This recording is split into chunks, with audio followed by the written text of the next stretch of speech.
kali ini ada Rere di podcast Beri Ruang. Beri ruang biar mereka ungkapkan. Selamat datang kembali semua. Selamat datang di episode 3 ini setelah episode 1 dan 2 yang lalu bersama Ara dan Vanessa. Kali ini kalian akan ditemenin sama Rere nih di episode ketiga ini.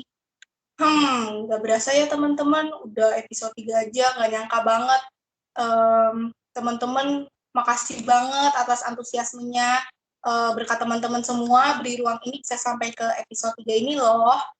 Terus dukung Berikan Udara terus ya. Terus dukung juga podcast Beri Ruang ini agar semakin banyak episode nanti ke depannya teman-teman. Oke, sebelum kita mulai, hari ini kita mau ngebahas apa ya? Jadi teman-teman, topik yang akan kita bahas kali ini adalah topik yang ramai dibicarakan belakangan ini teman-teman, yaitu soal body shaming. Sebelum kita membahas tentang topik ini, Rere akan menyambut dulu tamu istimewa kita kali ini, Alvincent. Halo Alvincent. Halo. Halo Vincent, apa kabar nih? Puji Tuhan, baik banget kabarnya. Rere, apa kabar, Re? Wah, baik banget dong. Alvincent saat ini lagi di mana nih? Sekarang aku posisi lagi di Jogja sih. Oh, lagi di Jogja ya. Lalu lagi ada kesibukan apa aja nih Alvincent? Untuk sekarang ini kesibukan mungkin masih kesibukan kuliah ya, kayak magang dan lain-lain. Sama juga di Koko Cici. Kebetulan karena aku di Koko Cici Jogja, jadi aku juga masih aktif.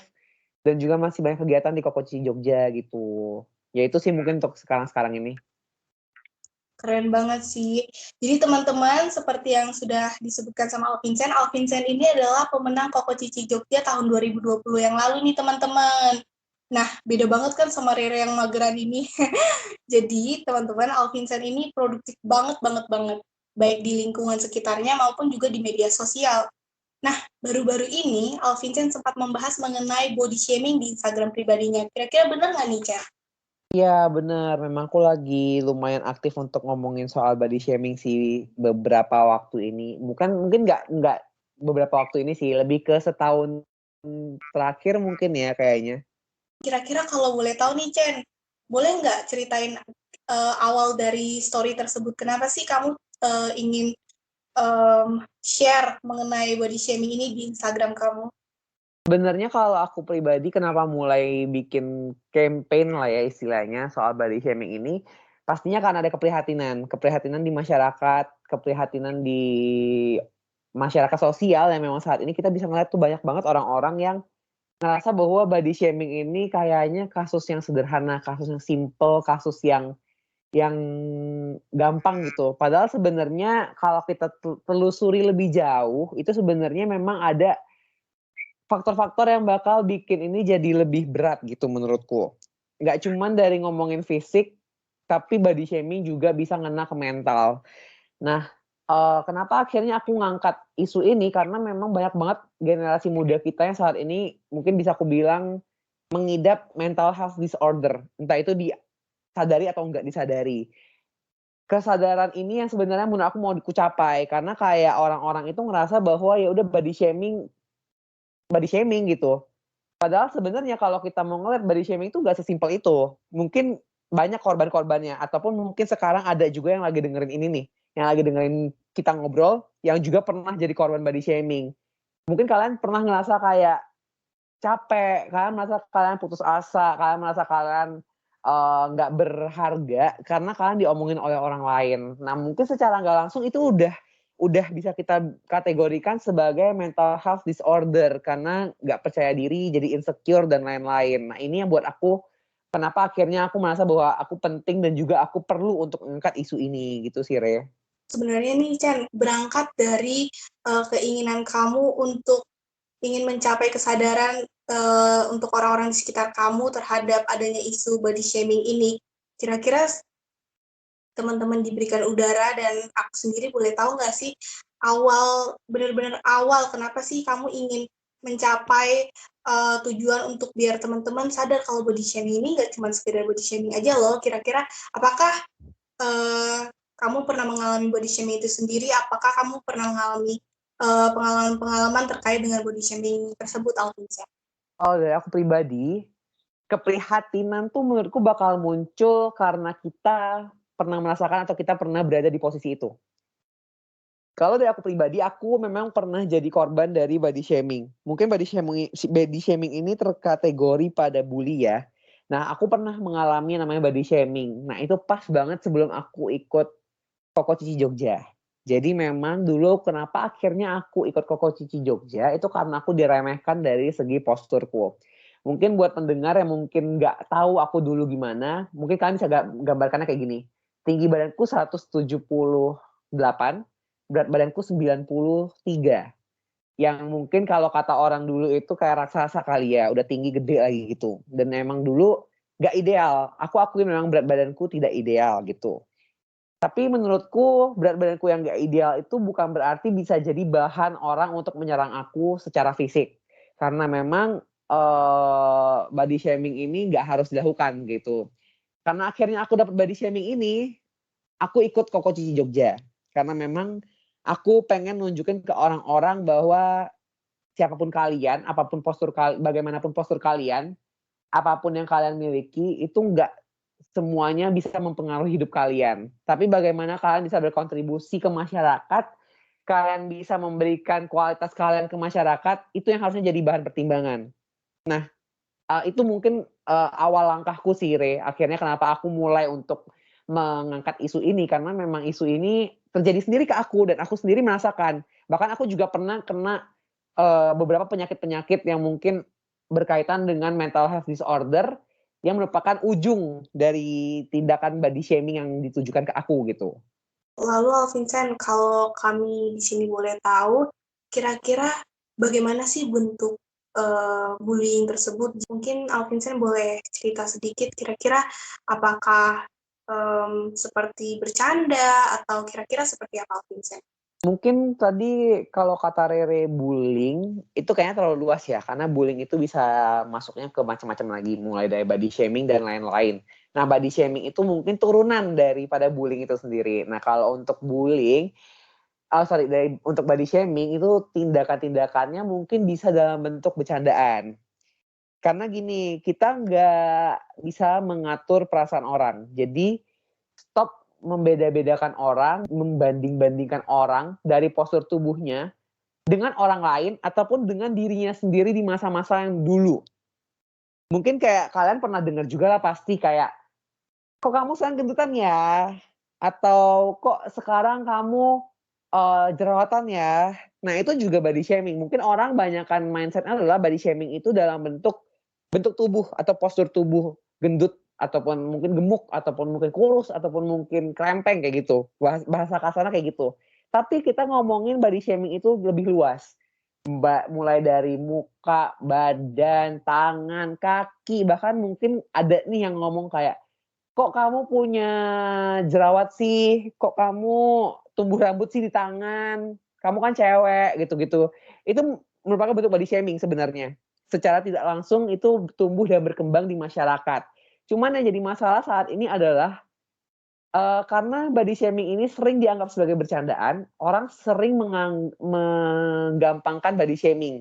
Mungkin kalian sendiri udah sering nih dengar kayak misalnya ada yang melakukan body shaming kepada orang lain, terus korban body shaming-nya ketika melakukan defensive, self defense, tapi juga sambil kayak bilang, "Kok kamu ngomongin aku kayak gitu sih?" Atau mungkin marah atau lain sebagai macam.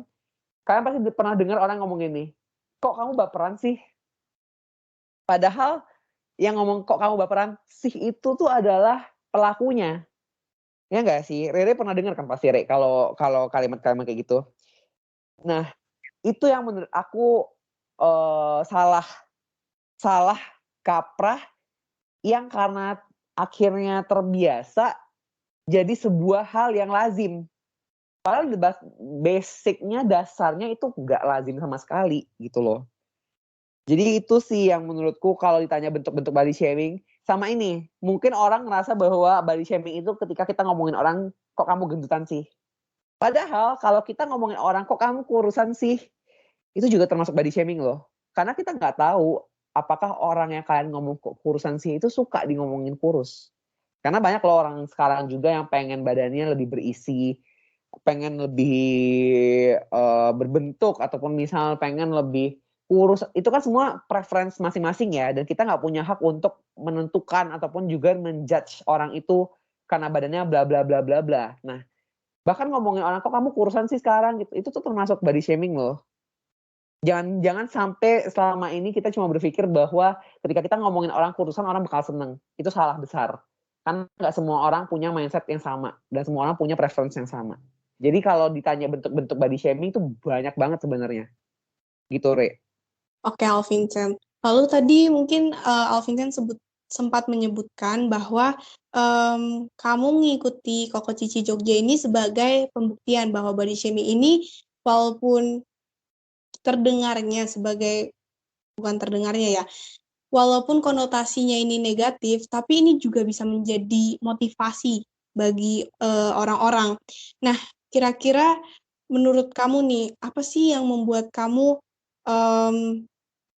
dari yang awalnya omongan orang-orang tersebut terhadap kamu, kamu bisa jadi punya keinginan bahwa, oh aku bisa nih jadiin hal ini untuk ke arah yang lebih baik lagi, untuk jadi motivasi buat diriku sendiri. Kira-kira apa sih, Chen? Oke, ini menarik nih buat aku. Kalau tadi kita sempat ngomongin bahwa body shaming itu negatif ya konotasinya. Tapi ternyata nggak selamanya negatif karena buktinya bisa mendorong aku untuk ikut Koko Cici Jogja. Artinya di sini body shaming itu bisa jadi motivasi. Cuman pertanyaanku adalah motivasi itu apakah selamanya motivasi yang bentuknya positif? Kalau kita ngomongin motivasi, menurutku motivasi itu terbagi lagi jadi dua sih. Ada yang namanya motivasi positif, ada yang namanya motivasi negatif. Nah, motivasi yang membuat aku terdorong untuk ikut Koko Cici Jogja karena body shaming itu adalah motivasi negatif. Yang artinya sebenarnya itu bukan motivasi yang bagus. Karena akhirnya aku ikut Koko Cici Jogja istilahnya di awal-awal itu hanya untuk ajang aktualisasi diri. Hanya untuk sebagai ajang aku menunjukkan siapa aku dan aku bisa untuk membungkam mulut orang. Padahal sebenarnya tujuan visi misi dari Koko Cici Jogja itu lebih dari itu. Kita sebagai duta budaya Tionghoa, kita sebagai duta pariwisata, kita sebagai duta budaya, duta sosial, yang artinya kita punya nih visi misi dan juga tugas sebenarnya. Yang akhirnya aku ikut Koko Cici awalnya itu tanpa ada kesadaranku untuk melestarikan budaya dan lain-lain. Fokusku adalah untuk membuktikan bahwa teman-teman dengan tubuh yang nggak proporsional ataupun dengan tubuh yang tidak ideal itu juga bisa loh menang sebuah pageant. Itu menurutku sebenarnya kurang bagus. Aku pribadi menyadari bahwa pada awalnya motivasiku kurang bagus. Cuman akhirnya ketika aku bisa menang dan aku bisa memegang gelar Koko Jogja sampai sekarang, menurutku jadi sebuah hal yang positif pada akhirnya karena aku bisa memberikan inspirasi mungkin ya, bisa memberikan inspirasi kepada orang-orang bahwa yuk kita jangan malu, jangan takut, jangan mau terbatas hanya pada postur tubuh kita. Tapi kita tuh lebih dari itu. Menjadi hal yang positif memang. Tapi apakah awalnya juga positif? Nggak selamanya positif. Aku sempat mengalami depresi, bahasa kasarnya. Aku sempat mengalami depresi, aku udah stres banget, aku frustasi. Karena memang pada saat-saat tertentu, terutama setelah aku menang Koko Cici Jogja, aku mendapatkan hujatan dari banyak orang. Dari bahkan orang-orang yang aku nggak kenal. Dengan posisinya adalah Koko Cici Jogja merupakan pageant regional. Pageant daerah. Bukan pageant nasional. Bukan yang skalanya gede satu Indonesia. Itu pun aku mendapatkan bulian dari mereka. Kok bisa sih Koko Jogja tahun ini gemuk? Kok bisa sih Koko Jogja tahun ini downgrade? Kok bisa sih Koko Jogja tahun ini posturnya nggak bagus? Kok bisa sih Koko Jogja tahun ini dari segi postur tuh nggak menjual? Kok nggak menarik? Kok bla bla bla bla bla. Itu pernah mendorong aku pada satu titik aku merasa capek, aku merasa lelah, dan aku akhirnya mencoba untuk diet karena omongan-omongan orang yang berujung pada aku mengalami anoreksia. Itu pernah.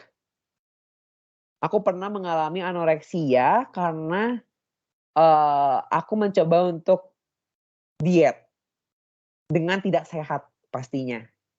Yang akhirnya berujung pada hal-hal yang negatif juga. Jadi kalau misalnya dibilang bahwa body shaming bisa mengubah kita untuk menuju sesuatu yang motivasi yang positif, aku kurang setuju. Tapi untuk berubah menjadi motivasi untuk melakukan sesuatu, iya. Yang belum selamanya itu negatif. Yang belum selamanya itu positif. Jadi bisa jadi itu tuh negatif. Dan hasil akhirnya apa? Hasil akhirnya juga negatif. Karena aku memaksa diriku untuk mengikuti konstruksi sosial masyarakat. Bukan menerima diriku apa adanya dengan hadir dan juga menunjukkan kepada orang bahwa aku adalah aku gitu. Nah itu adalah hal yang salah sih Rey. Jadi menurutku nggak selamanya walaupun itu bisa mendorong aku ikut Koko Cici Jogja, nggak selamanya itu juga hal yang positif Rey. Gitu. Oh iya, Vincent, tadi kamu sempat menyebutkan bahwa bahkan dari yang awalnya depresi dan sebagainya, hal itu kan mempengaruhi mental kamu. Lalu sampai kamu sudah menang Koko Cici pun masih mendapat bulian atau hujatan dari kita bisa sebut netizen-netizen yang melihat pemenang Koko Cici Jogja di tahun 2020 yang lalu. Lalu kira-kira apakah ketika kamu sampai di tahap anoreksia tersebut, itu sebelum kamu menang di Koko Cici ini atau bahkan sesudahnya, Chen? Setelah ikut Koko Cici Jogja, aku kira aku bisa menunjukkan kepada orang-orang secara gamblang dan secara gampang bahwa anoreksia ini adalah hal yang body shaming ini adalah hal yang negatif dan stop. Ternyata itu justru berkembang karena memang mereka melihat posturku yang nggak oke gitu. Nah inilah yang menjadi cikal bakal istilahnya gitu, menjadi awal aku mengalami anoreksia itu sendiri Re gitu. Mungkin ya itu sih awalnya. Jadi karena justru aku akhirnya lebih terbeban lagi karena aku megang gelar. Itu bikin aku semakin stres karena kayak aku selalu dibanding-bandingkan dengan Koko Jogja tahun-tahun sebelumnya, tahun 2019, 2018, 2017, 2015 bahkan 2013. Jadi kayak itu menjadi tekanan karena akhirnya ada standar nih yang dibentuk oleh orang bahwa Koko Jogja itu harus kayak gini, posturnya harus kayak gitu, tingginya harus kayak gitu, berat badannya harus segini. Akhirnya ada standar yang dibentuk oleh masyarakat itu sendiri. Padahal sebenarnya di Koko Cici itu nggak ada loh sama sekali kita melihat tinggi badan dan berat badan. Bahkan ketika kita daftar pun kita juga nggak dilihat kok tinggi badannya berapa, berat badannya berapa, itu nggak ada sama sekali. Cuman memang dari masyarakat inilah yang akhirnya membuat kita jadi stres. Karena adanya standar-standar dan juga itulah tadi mungkin bisa dibilang standar-standar kecantikan lah istilahnya, beauty standard yang ada di masyarakat itu terlalu tinggi. Mereka melihat bahwa pageant itu ya hanya bisa diisi oleh orang-orang dengan tubuh yang bagus, kalau cowok mungkin yang atletis, kalau cewek yang mungkin badannya kayak apa sih, gitar ya, kayak gitar atau kayak biola yang lakukannya gini. Beauty standard itu sih yang membuat kita ataupun kami ataupun ya kita lah ya mungkin aku bisa bilang jadi minder, jadi takut, jadi merasa nggak pede karena kita nggak punya gambaran yang kayak gitu. Kita nggak sesuai dengan konstruksi masyarakat, kita nggak sesuai dengan gambaran masyarakat yang mengatakan bahwa cowok ganteng tuh kayak gini loh, cewek cantik tuh kayak gini loh, cowok yang charming tuh yang kayak gini loh, cewek yang oke tuh yang kayak gini loh. Nah, karena ada standar ini yang bikin kita akhirnya menjadi minder. Padahal sebenarnya ya semua orang berbeda diciptakannya. Kita nggak bisa menyamaratakan dan membandingkan satu sama lain. Sama kayak misalnya kalian membandingkan buah apel sama buah pir. Itu nggak apple to apple. Sama dengan kalian membandingkan diri kalian dengan orang lain. Muka kalian udah beda. Ras kalian udah beda. Apalagi. Semua tuh udah beda.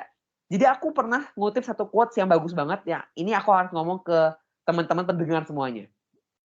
Aku pernah ngutip satu quotes yang menurut aku ini powerful banget meaningnya dan harus dicermati sih. Jadi gini, kutipannya tuh kayak gini. Kalau kalian ngeliat ke bulan, kalian bakal ngeliat kuasa Tuhan. Kalau kalian ngeliat ke matahari, kalian bakal ngeliat kekuatan Tuhan. Tapi kalau kalian ngeliat ke cermin, kalian bakal ngeliat ciptaan Tuhan yang paling indah. Itu yang perlu kita tangkap dan kita sadari bahwa kalau kalian ngeliat diri kalian sendiri di cermin, ya udah itulah ciptaan Tuhan yang paling indah. Jangan pernah kalian merasa bahwa kalian tuh jelek. Jangan pernah kalian merasa bahwa kalian tuh kurang cantik, kurang ganteng, kurang oke, kurang bla bla bla bla. Enggak. Kita semua tuh nggak kurang kok. Cuma kita semua tuh beda.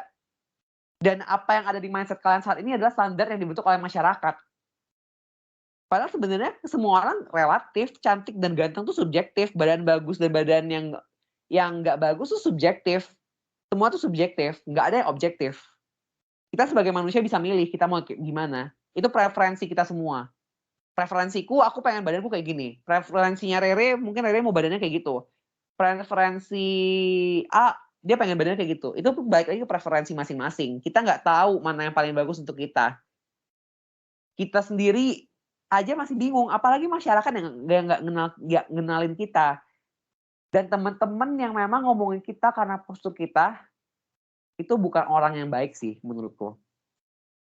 Teman yang apa adanya, sahabat yang baik, sahabat sejati itu mereka nggak bakal pernah menilai siapapun dari postur tubuhnya. Mereka akan lebih melihat kita dari cara kita berteman, dari cara kita bergaul, dan dari cara kita bersosialisasi. Kita bukan nyari kompetisi kecantikan yang untuk lihat badan kan sebenarnya. Kita kan nyari temen gitu. Dan sekarang pun beauty pageant itu mulai bergeser loh kalau kalian sadarin untuk kiblatnya. Kalau dulu mungkin yang dicari adalah cewek-cewek dengan badan yang bagus dan juga mukanya cantik menurut standar sosial masyarakat. Sekarang kita udah nyari yang pinter. Kita nyari yang lebih imaterial. Yang lebih worth lah untuk dinilai gitu. Yang semua orang tuh bisa punya dan kalau mereka mau mengembangkan itu mereka perlu untuk mengasahnya kayak gitu. Jadi kayak sebenarnya lebih ngelihat dari sisi itu sih, Re. Nah, teman-teman, mungkin teman-teman di sini yang mendengar episode kali ini mungkin ada dari teman-teman yang merasa relate dengan apa yang diceritakan Alvincent di episode kali ini. Mungkin teman-teman ada yang pernah merasa kalau iya aku kayaknya pernah dibilang gendutan atau iya deh kayaknya aku pernah dibilang kurusan. Rere mungkin tidak mengerti dengan struggle teman-teman masing-masing ya, tapi pesan yang ingin Rere sampaikan adalah jangan biarkan sosial standar atau mungkin omongan-omongan yang teman-teman dengar atau omongan-omongan yang mungkin terdengarnya seperti candaan itu mempengaruhi teman-teman, walaupun mungkin itu tidak mudah, tapi menurut Rere jangan jadikan sosial standar itu sebagai segalanya teman-teman. Seperti kata Alvincent sebelumnya, kalau kita berteman dengan orang lain itu bukan karena fisik semata. Jadi kita berteman dengan orang lain atau kita berkenalan dengan orang lain atau berrelasi dengan orang lain itu nggak cuma karena fisik loh, tapi karena personality kita, karena gimana kita bersikap sama orang, gimana kita ngobrol sama orang, kayak gitu teman-teman. Jadi jangan biarkan social standard ini mempengaruhi teman-teman gitu. Nah, Alvincent, kita balik sedikit ya. Jadi seperti yang sebelumnya disebutkan bahwa Alvincent ini pernah mengalami sampai di titik anoreksia. Lalu kira-kira di saat kamu mencapai di titik itu, apakah kamu terbuka terhadap orang lain, dalam arti apakah kamu bercerita ke orang terdekat kamu atau mungkin kamu pergi ke bantuan profesional, mungkin psikiater atau psikolog, kira-kira seperti apa Alvincent? Aku nggak mencoba untuk cerita ke banyak orang karena memang menurutku itu adalah problem pribadiku yang harusnya bisa aku selesaikan sendiri sih. Jadi kayak aku mencoba untuk aku lebih ke searching ke Google karena ya kita tahu lah ya sekarang Google itu menjadi teman yang terbaik gitu. Nah, aku mencoba untuk mencari solusi yang aku butuhkan. Memang mungkin aku menyarankan untuk teman-teman yang saat ini mungkin mengalami hal serupa, misalnya seperti anoreksia, akan lebih baik kalau kalian menemukan penanganan profesional. Seperti misalnya tadi udah disebut psikolog gitu misalnya. Kalau dari aku pribadi, aku lebih memilih untuk mencoba untuk mencari jalanku dulu. Dan ternyata aku bisa untuk sembuh dari situ. Dengan cara aku lebih mencoba, ini klise sih, ini klise banget. Jujur nih klise banget. aku mencoba untuk menyadari bahwa aku mencintai diriku sendiri apa adanya. Jadi aku terserah orang mau ngomong apa.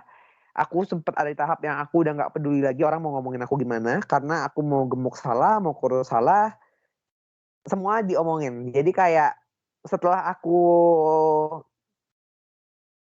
berat badanku turun drastis. Di situ ada teman-temanku juga yang akhirnya ngomongin aku apakah aku penyakitan dan lain-lain. Itu membuat aku merasa aku menemukan titik balikku. Jadi mau gimana pun postur tubuhku, mau sebagus apapun badanku, mau aku gemuk, mau aku kurus, semua orang nggak bakal pernah puas. Karena semua orang punya preferensinya masing-masing. Lagi-lagi aku ngomong preferensi. Orang punya preferensi bahwa badan yang bagus itu adalah yang misalnya yang gemuk, yang berisi.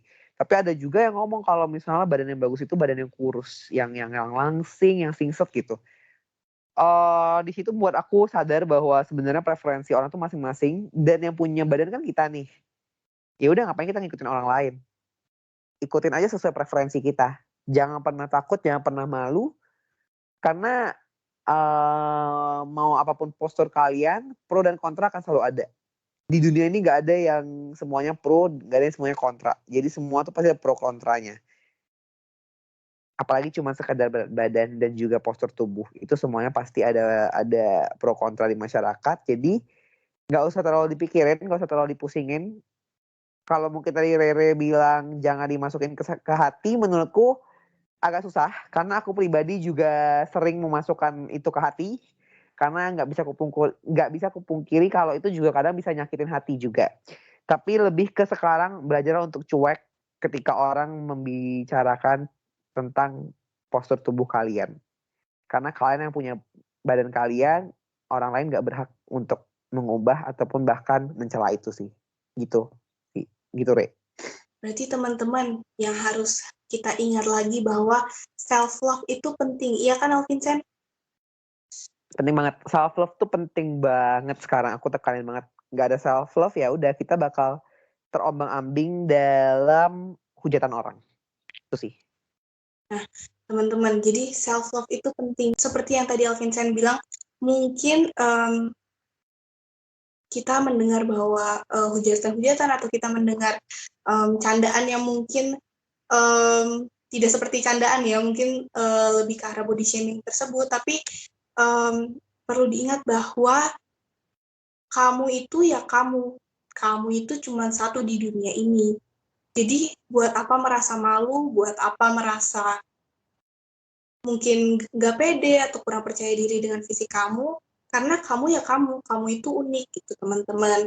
Lalu teman-teman kalau misalnya sedikit pesan dulu, kalau misalnya teman-teman merasa ada sesuatu deh dengan diriku, mungkin alangkah lebih baiknya bahwa teman-teman bisa datang ke psikiater atau psikolog untuk mencari info yang lebih kredibel teman-teman.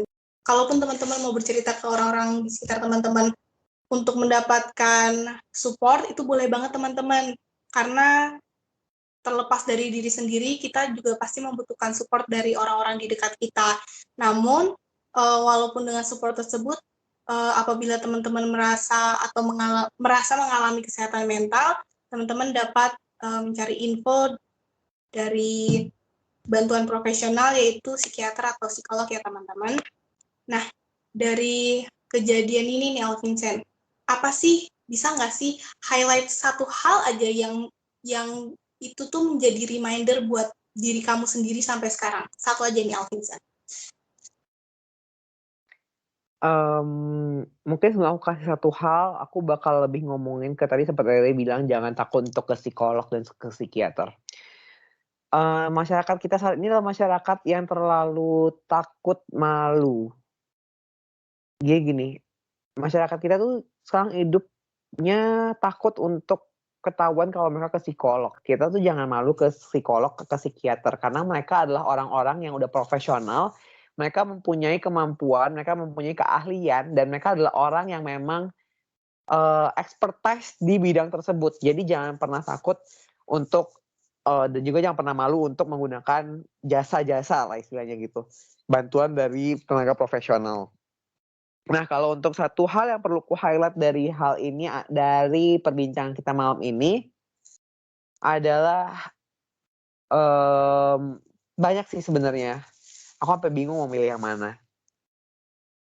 Intinya jangan pernah takut untuk melawan yang namanya body shaming. Kalian yang punya badan kalian, dan kalian juga yang punya kuasa atas badan kalian.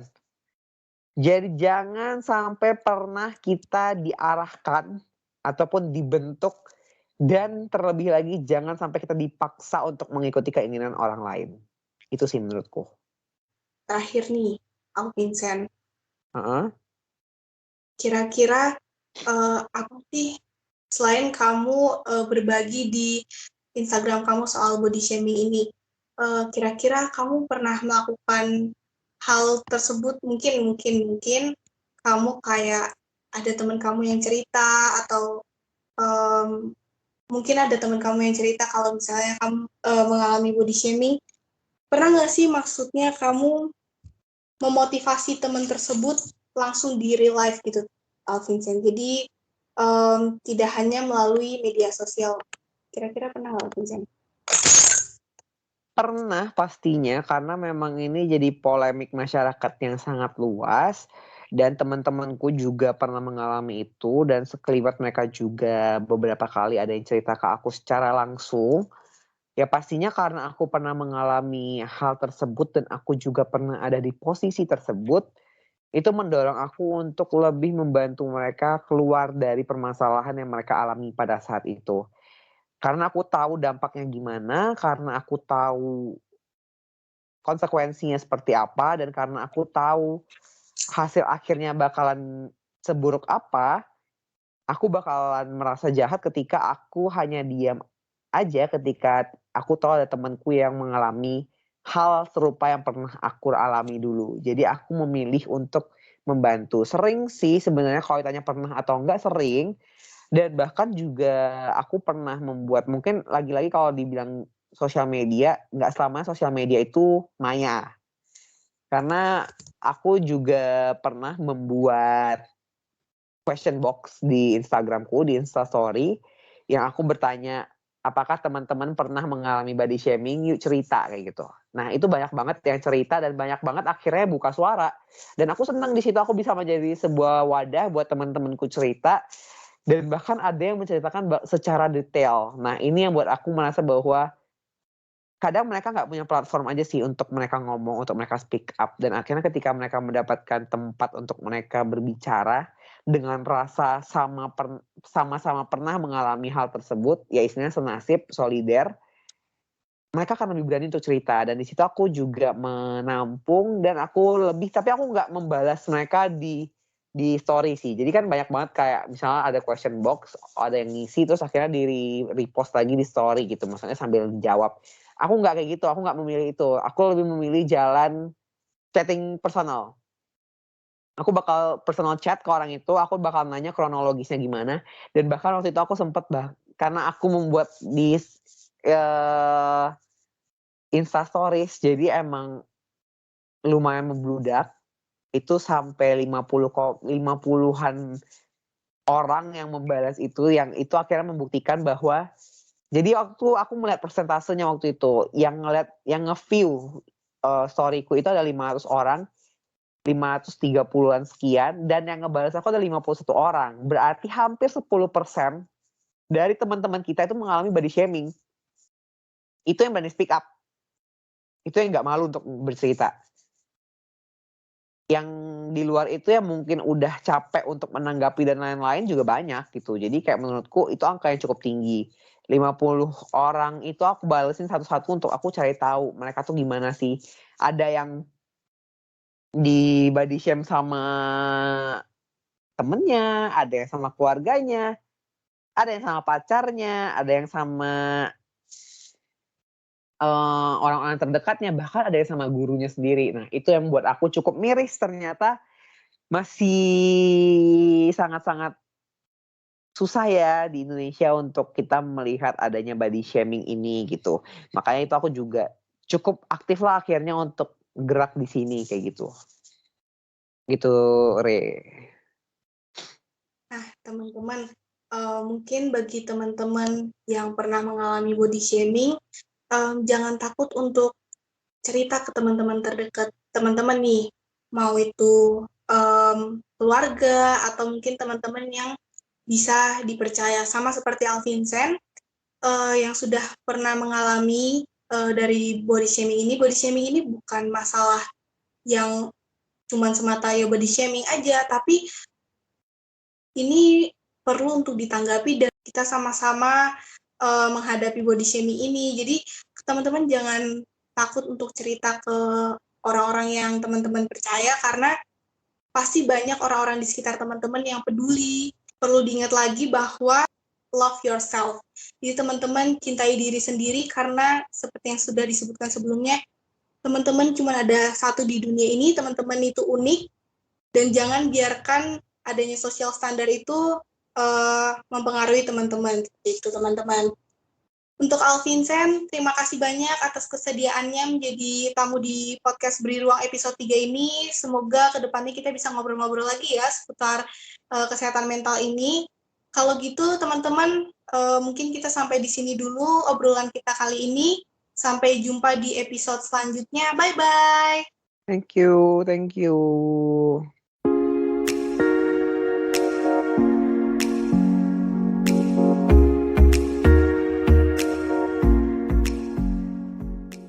Halo, terima kasih sudah mendengarkan podcast Beri Ruang. Nah, teman-teman juga bisa follow Instagram kami di @berikanudara karena di sana akan ada info dan konten-konten menarik lainnya seputar kesehatan jiwa. Kami tunggu ya, teman-teman.